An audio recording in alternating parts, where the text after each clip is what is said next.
So the Brickline North CDC was created to serve the residents and the stakeholders adjacent to the Brickline Greenway. How we measure success is by seeing that there's going to be investment in those neighborhoods, that the business corridors are reactivated, that the people that live in those communities get to stay and benefit from the Brickline Greenway project, and that also that there's equitable economic development across the region. The Brickline North CDC is a new initiative, but we've already been able to see support from the St. Louis City agencies, from St. Louis Development Corporation, and more importantly, the stakeholders that reside in these areas. So we've been able to partner with existing non-for-profits in the footprint to bring in resources that the community needs. We've been able to examine the neighborhood plans that they have. And then lastly, I would say the fact that we've been able to get funding to help move some of these initiatives forward, including $280,000 from St. Louis Development Corporation. I want people to remember that we're here to do work with the community and not on the community. We want to make sure that their voices are always uplifted, that they have a say in what's going on,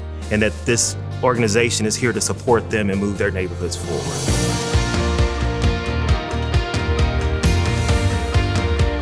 The People's Response was created after the May 16th EF3 tornado. It's a joint venture between Action St. Louis and For the Culture STL. It started as an emergency hub, so we were providing response essentials, water, food, tarps, plywood, things that folks would need in the immediate hours. And it really grew into an organizing campaign that has since been fighting for a just recovery for North City. Everyday solidarity actually can stand in the gap when governments are not responding. And I think one of the most important and transformative experiences for me was hearing residents tell their stories from a place of sadness and devastation to learning that their stories are actually powerful and used as a tool of advocacy. And two of our fellows were actually able to go to Washington, D.C.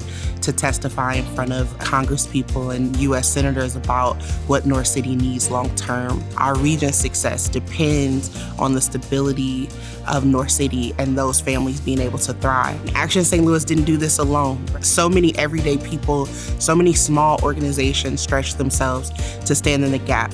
I feel really grateful that the People's Response is an expression of something that always existed in St. Louis, which is like collective action actually can transform our city.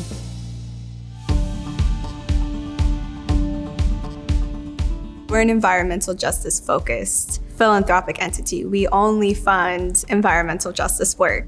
The challenge that we're trying to address is wealth distribution, quite honestly. It's where wealth is held, it's where it's controlled, and we're trying to redistribute it to the community level. And so SoJoy People's Fund was created out of that. It's a participatory fund, which means that community has ownership and decision-making power of everything that happens. When I talk about trust-based, it means that we don't have long applications, we don't have a lot of requirements, which really lifts that burden off of our grantees. People that live in community knows what's best for them, and that we trust that people know what is best for them. We have grassroots organizations, that's who we're funding. What I really kind of like to lean into are the connections. Have we formed deep connections?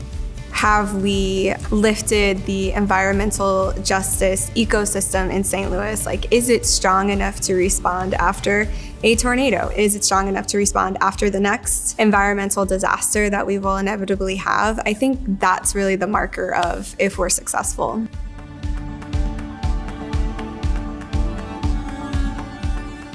Archway Refugee Connection started in 2022 when our founder noticed an influx of Afghan refugees moving near her home in Bridgeton, Missouri. So we started in direct service of Afghan refugees and have since grown to serve all refugees and immigrants in the St. Louis community. All of our programs are focused on service of women, facilitating transportation independence, helping with English language classes, and helping just kind of cross barriers that refugee women so often face. We focus on English classes for the whole family, so it's moms and kids. We have a women's group that focuses on health and wellness programming. And then we have a driving program that starts with helping people get their permits and ends with getting them to their driver's license. It is so important to me that newly arrived people really find a home here in St. Louis. We are really honored to be receiving the Emerging Initiatives Award at Archway Refugee Connections.